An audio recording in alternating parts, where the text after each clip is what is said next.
چې کله نبی علیه الصلاة والسلام ځوان شو نو د امانت ډیره چرچه شوه په مکه کې چې دا ډیر رښتینی پاکبازه او ډیر امانتدار هلک دی.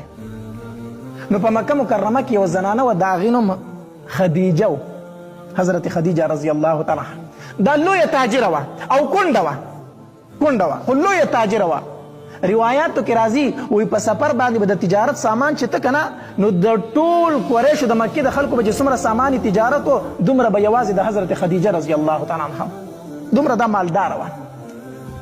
نو چې کله دوی د نبی علیه الصلاة والسلام د امانت او د صداقت خبرې واورېدې که نه نو دوی نبی علیه الصلاة والسلام ته پیغام راولېږو وی کو دا ځل تا زما سامان تجارت اوړو که نه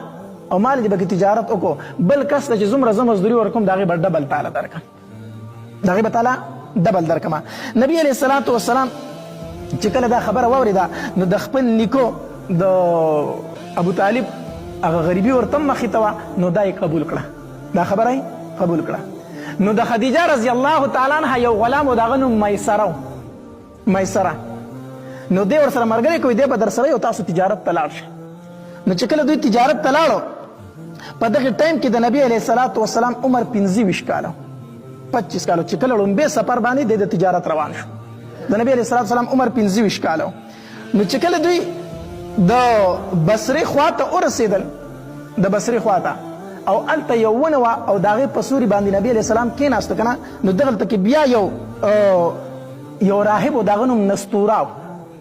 دا نستوره راغی داریک نبی علیه الصلاة والسلام خوا ته ودرېدو وی دې علاقې د حضرت عیسی علیه الصلاة والسلام نه وروستو بل پیغمبر نه دی راغلی لومبې پې بل ته رالی